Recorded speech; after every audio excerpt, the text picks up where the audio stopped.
Here at the European Business Summit in Brussels, I'm joined by Chandrasekaran, who's the CEO of TATA Consultancy, one of the most successful IT companies based in India, but operating around the world. And your company, and indeed the group, has been doing particularly well. What lessons do you think that we can learn from you about how to do business in a very difficult economy? I think globally we are at a time where different markets, different economies and nations are going through different types of challenges.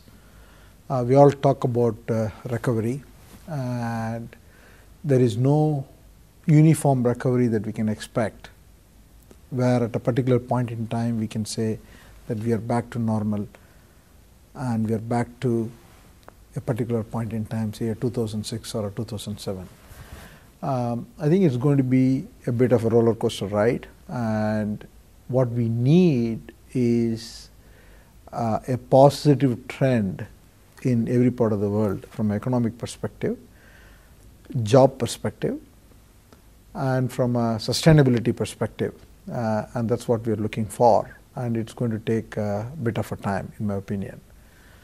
From a Tata Group perspective, the group is emerging from India, but fast becoming a global group.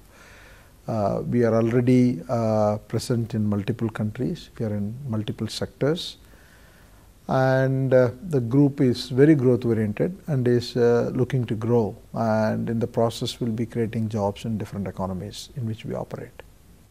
What do you think Europe needs to do in order to come through this difficult economy and to thrive and grow and to create a job-rich recovery rather than a job-less recovery? I think there are a couple of dimensions in which we can look at this. First of all, where we come from, India and Asia, is part of the emerging economy. And if you look at it, most of the incremental growth, 60–70% of the incremental growth is coming from emerging economies, whether it's Brazil, whether it's India, China, or other parts of the world. And this does two things.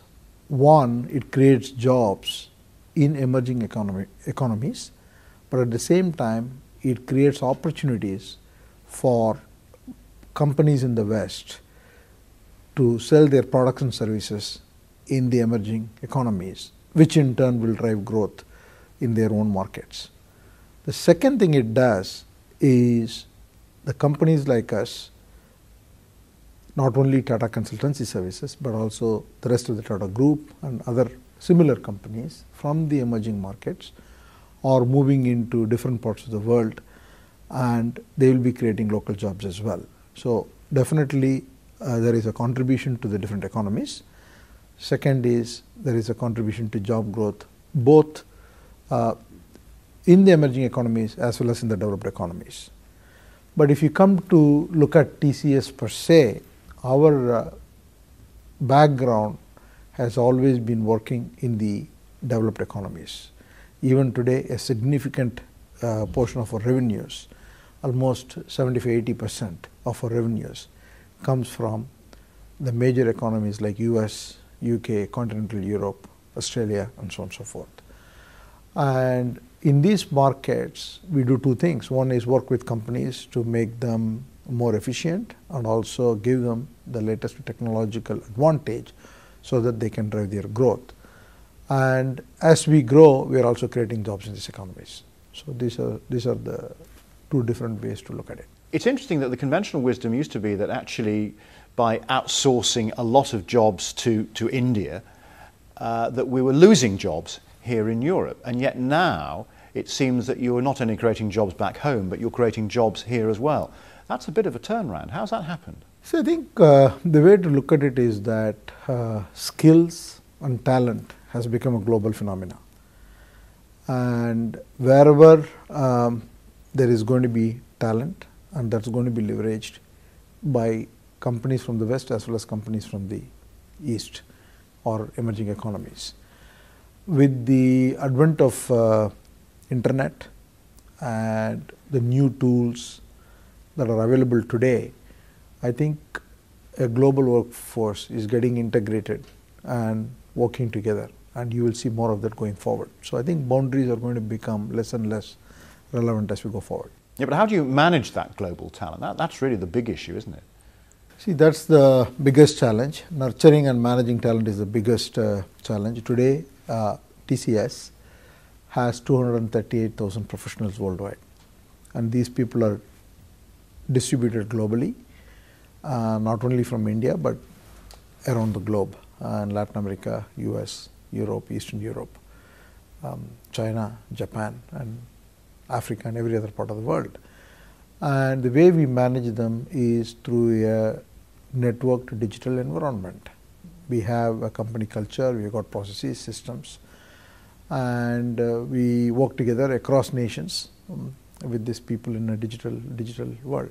That's the way we manage. Companies like yours are very successful at actually creating jobs, whereas the debate here at the European Business Summit has been very much about skills gaps and a lack of jobs. So what can we learn from you in order to have a recovery that does actually at the same time generate jobs? I think the fundamental focus has to be on job creation, innovation. Western Europe is still, and Europe as a whole is still the largest economy, and still there are fantastic companies here which are taking their products and services to other parts of the world, and not only marketing them and selling them as it is, but are also investing in innovation. You take the big German companies, whether it's the BMWs or Mercedes, still they have a huge market share in the emerging markets as those markets are coming up the curve. So there are lots of opportunities for companies here to innovate their products and services in such a way they are affordable to the income levels at different markets.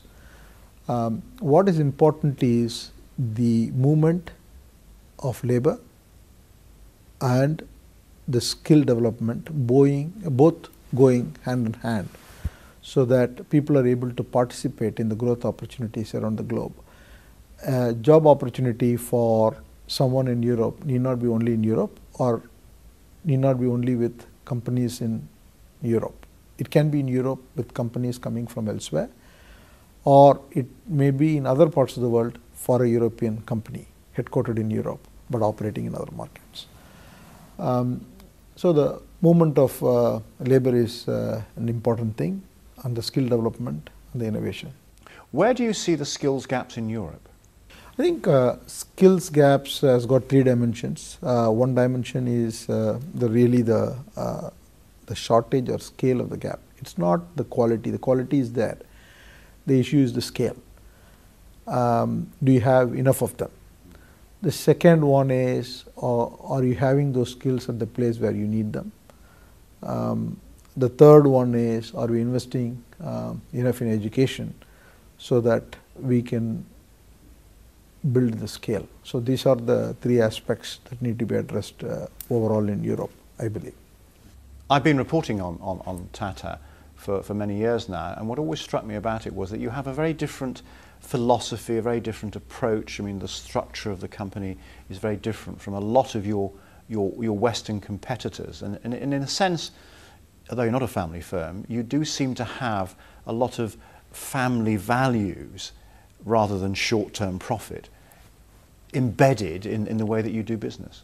So if you look at the Tata Group has been doing so much on the CSR, what we call a CSR today, for more than 100 years. The group has a very interesting structure.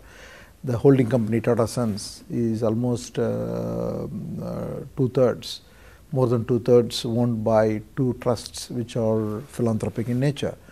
So the group's philosophy from the early 1900s has been on the principle that what comes from people has to go back to people multiple times over. So there is a contribution to the society from the very early days, and this is one binding principles which kind of holds all the group companies together.